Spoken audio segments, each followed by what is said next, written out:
Hello Sofa Squad, I hope everybody's doing well. Today I wanted to talk about some of the stuff going on with the search for Brian Laundrie, some information that other people are now saying, with interactions, some of the actions of his parents, and some of his alleged actions.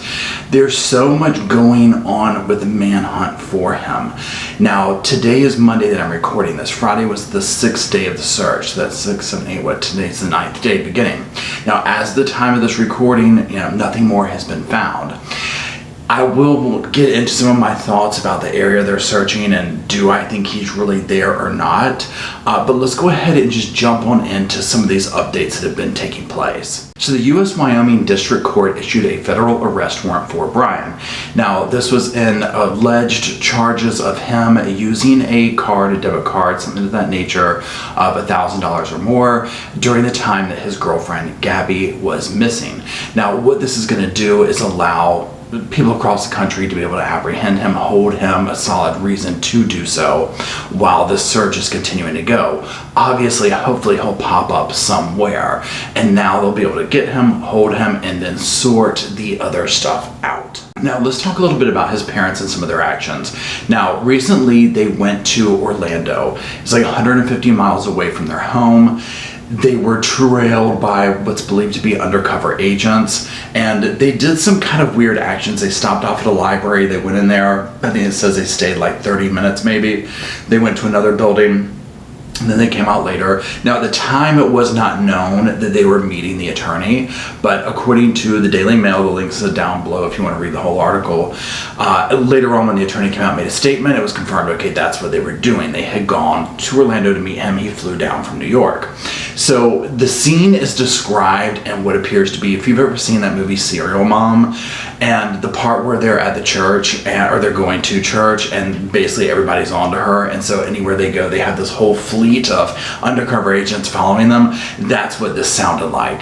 And again, I'm here for it because obviously there's been some very odd and not so much of the up and up information coming from them, and so they need to be followed because who knows what is possible at this point in time, especially when nobody knows where Brian is at this point. Now, also what is of interest to me with the parents and Brian is this little trip that they took. Now, the neighbors across the street, they did an interview, they had a few things to say, and first they really echoed a lot of what many of us are thinking and thought. It was them protecting their son, but I think they just took it too far. If their son was innocent, I don't feel that they should have lawyered up as soon as he came back into the state. And I felt that if he had nothing to do with it, then they should have released a statement somehow stating his innocence. Now, the neighbors said that, they saw them packing up this new little camper that attaches to the truck, right before the announcement of Gabby being officially missing went out. Now, here's some questions that I have about that whole scenario right here. So I'm just kind of looking at the alleged timeline here. So Brian comes back home. He arrives to their place in Florida. Gabby is not with him. He has her van. Clearly, he had to have told his parents something. We do not know what that is at this point. Okay, so he could have lied and said, oh, she did something, she ran off and I'm going to be blamed, or he could have come clean to them. Fact is, we don't know at this point. We can make our guesses, but nonetheless, we don't know. So regardless, he comes home and he says that, and whatever he says is enough to warrant maybe we should probably leave out of town. I do not believe that this was just a random camping trip. Why would you go camping that soon after you returned off of a huge trip like that? Secondly, I don't know how many of you have ever been in one of those type campers that they are putting on the back of the truck like that. Okay, so I've been in one. I've looked at them at RV shows and stuff. Y'all, at best, they're made for more than one person, but y'all, no, 3 adults in that, I'm like, are you kidding? Especially 2 parents and a son. I'm just like, no, that seems completely bizarre to me. It does not make sense. Again, I don't know this family. That could be normal, but it doesn't pass the vibe check with me. Now, that's going to bring me to my other part of the conversation about what is being said with the parents and Brian and all that. We'll circle back to this camping trip. Okay, so their lawyer put out a statement essentially saying like, look, this is, when they saw Brian last, yada, yada, yada. So Tuesday, September 14th, Brian leaves the house with a backpack, tells him, I'm going to the Carlton Reserve. I'm going to go hiking. Okay. Sure. Now remember, he's just getting back, allegedly, from the camping trip with them. So he's gone on the camping trip with Gabby, come back with her van, she's gone. They go on a camping trip. They all come home, allegedly. We'll talk about that in a minute. Then he says he's going hiking at the Carlton Reserve, takes his car, backpack, leaves his phone and wallet at the house. Okay. And then goes. So remember, that's Tuesday. So Wednesday, the family's like, where is he? We haven't seen him. We're gonna go out there. They find his car. It has a note from the police department saying, this car has to be moved, yada, yada, yada. And so they're like, well, you know what? We're gonna leave this so he can get back home. So they come back home, and then the next day when they're like, he's still not home, we're gonna go get the car. We're just gonna go ahead and get it and bring it back. Then the next day they report him missing. Okay, so these are the questions. I have so many, but we're going to narrow it down. First things first, this is allegedly all. This is speculation on my part. This is not fact at the recording of this. So this is all that, and innocent till proven guilty, all that stuff, okay? How many of us think that he actually is in the Carlton Reserve? How many of us think that it is extremely convenient that they went on a camping trip, came back, he disappears on a hiking trip with a car parked in plain sight for anyone to run across, knowing they're going to run plates, all this stuff. Parents go back and get it, and then report him missing the next day. Okay, honestly, I ain't buying it. Okay. You want to know what I think? I don't think he went to the Carlton Reserve. I think someone, I don't know who, possibly left the car there as a decoy. If this kid, or Brian, whatever you would call him, is alleged to be able to live off the wilderness and this and that, I personally think he would have thought out a little bit further than to leave his car in such an obvious spot. To me, it feels like a decoy, and I mean, again, that's my opinion, and that's just how I think. If I am wrong, let me know, but it doesn't feel right. Now, we're going to get into some other people's opinions about where he's at, possibly, and all that here in a minute. Now, other people have come forward talking about how he has all this, basically survivalist ability and whatnot. Now, a former coworker had talked about how Brian bragged about the longest time he had lived out in the woods was like 6 weeks, and he lived off of cheese and peanut butter and crackers or something. Another person said, he lived in the Appalachian Mountains for, a hot minute and lived off the land, that kind of thing in the woods. So he has a history of allegedly being able to do this, which obviously is concerning because it does look like he has gone somewhere to be able to hide out in this capacity. So let's talk about some other people who have come forward saying they had some kind of an encounter with him. Now, there was one incident at a restaurant called Mary Piglet's, and there was a scene that went down there that again is just this peeling back the layers to see what was really going on behind the scenes between him and Gabby. Because at first when this went down, especially with the police interview, all that type of stuff, nothing really sat right with a lot of us. It really had this weird vibe to it. Gabby was so upset.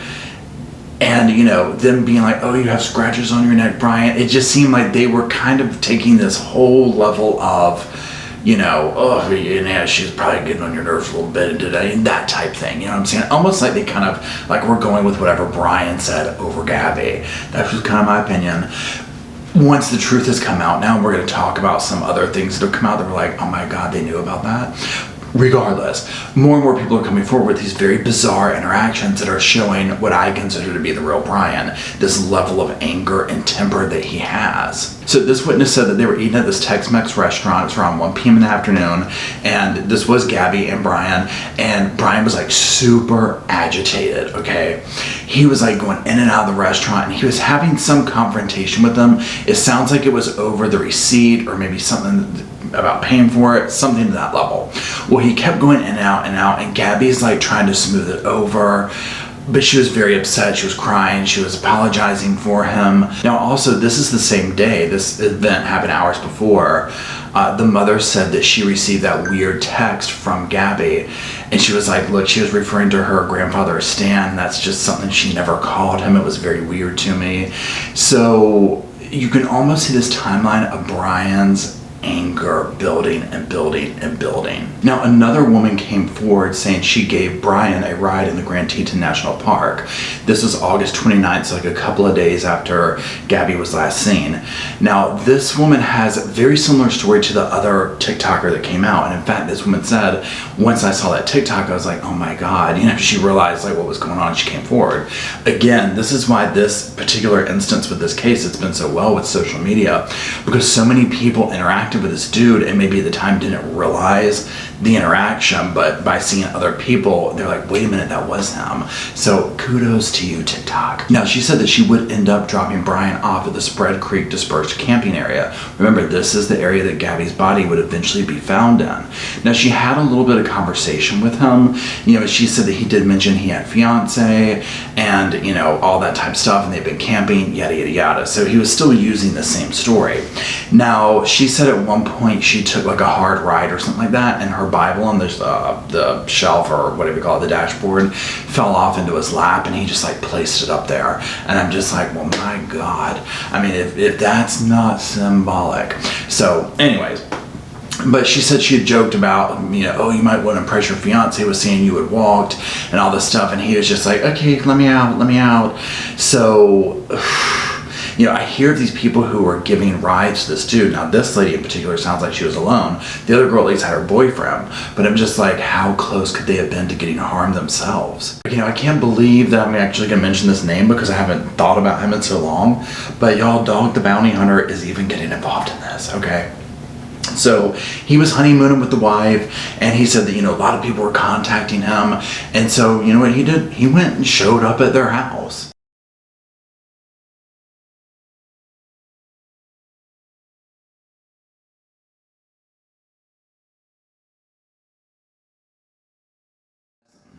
Now, no one came to the door, but he did give an interview, and I think it's very interesting, some of his opinions on the whereabouts of Brian. The strongest lead I see is that one of her friends said he had been in the Appalachian Mountains by himself for a couple months. Now, he's not just a camper then, he is a outdoorsman. So in order to do that, I think because of his age, he felt comfortable. If there's anywhere right now that looks the hottest, that could be the area. Now, he says that the Appalachians are a potential spot for him to be since he has this history of having survived or lived out there or whatever. Now, to me, again, if you go with the theory of him having a head start, y'all, he could be anywhere, okay? But again, I feel like he wouldn't be out of the country. I mean, maybe. I mean, anything's possible. But I do agree with Dog where I feel like, he's probably going to go to what he knows. And someplace like the Appalachian, I mean, if you've never been there, y'all, it's dense, okay? It is so dense and so vast. I mean, he could probably be out there for a long time. Now, memorial service was held for Gabby on Sunday. Obviously, it was very sad. I mean, nobody wants to have to hold this for their daughter, friend, loved one. And it's just amazing how many people that don't even know her have come together over this case because it's just heartbreaking. And it's also representative of a lot of other situations like this. Now, also on Sunday, the FBI was back at the Laundrie's house. They were collecting items that they wanted to use for DNA for Brian. Now, their lawyer, the Laundrie's lawyer, said that they helped them as much as they could with things, and so they were being cooperative, according to the lawyer. Now, here's some other news that's just like really hard to swallow. So also on Sunday, we learned that the dispatch had told the police that yes, Brian actually did hit the girl. Now, of course, I'm using names right now. They weren't using this specifically. Because before, remember watching the video and all that, it was kind of blurry as to whether they knew that this was truly a domestic situation or not. And they kind of went with the whole thing of, well, they say they love each other and they're fine. And it sounds like a spat and whatnot and and so they let them go. And now we're learning, no, there was, multiple people saying no, there's witnesses, he hit her, he struck her. You know, this was more of a solid situation than was previously known to be or thought to be. But the female who got hit, they both, the male and the female, both got into the van and headed north. Continuing attempt to locate, time lapse of about probably 40 seconds. RP states seen a male hit a female domestic. He got into a white Ford Transit van, has a black ladder on the back, Florida plate of. Now, under the Utah law, they are required to make an arrest or a citation when they believe that some kind of a domestic assault situation has taken place. So it gives a whole new context when going back and looking at the video, and I'm talking about the body cam footage when they stopped Gabby and Brian. It's so painful to watch because, again, it's one of those things where you feel like you want to just reach through the screen and grab Gabby and just hold her and get her away from that monster. That's it for today, everybody. Maybe by the time this has come out, they would have found him, hopefully. But that's it. If you know anything at all, contact the phone numbers down below. Keep sharing your stories if you have interacted with this dude, and obviously if you think you see him. And that's it. I appreciate everybody for watching, and until next time, I'll see you here at the sofa.